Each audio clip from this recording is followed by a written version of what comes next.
Siamo a Piovene Rocchette. Qui sopra di noi, dietro questo salto di roccia, c'è una valle che si chiama la Valle del Torenton sulle mappe. I locali la chiamano da sempre Valle del Toronton o del Torontonton.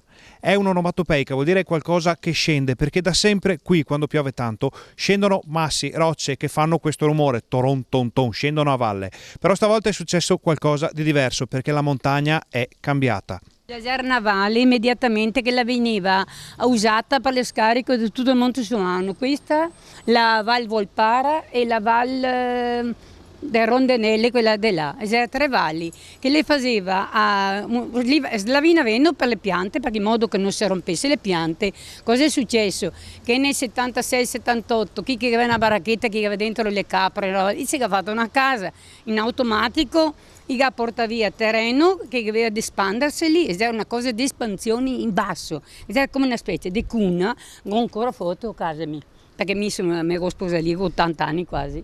E è successo che ha fatto le case, che porta via lo spazio per l'acqua, la è più potente degli altri, prende il suo territorio prima o dopo. Già, l'acqua è più potente dell'uomo, che al massimo può ricordare alle generazioni che verranno le caratteristiche del territorio, chiamando magari Torrenton o Toronton una valle che a ogni pioggia appena più intensa scarica a valle ghiaia, sassi e macigni. La montagna, la vedete anche voi con i vostri occhi, è stata abbandonata. Una volta il Monte Sumano era un monte pulitissimo, poche erano le piante, tanti erano i prati.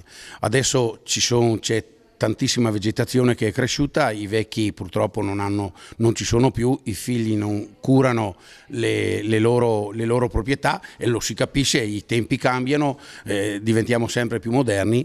Il nome fa pensare proprio a qualcosa che è sempre in movimento, le do anche ragione, le do anche conferma, però fino a 5-6 anni fa non si poneva questo problema, anzi ci sono sempre state delle fuoriuscite ma sempre contenute. Quasi a confermare i timori di chi vive a Piovene, l'ennesimo fortunale ha causato un'altra colata di fango e detriti che hanno invaso la contrada alle pendici del Summano e ora le autorità, dopo una riunione in municipio, hanno nel mirino i primi interventi. Adesso ieri con il geologo della regione siamo andati a fare sopralluogo, sta preparando un progetto di intervento e mi hanno promesso tempi brevi per avere il progetto e nello stesso tempo anche penso i finanziamenti per poter procedere alla messa in sicurezza.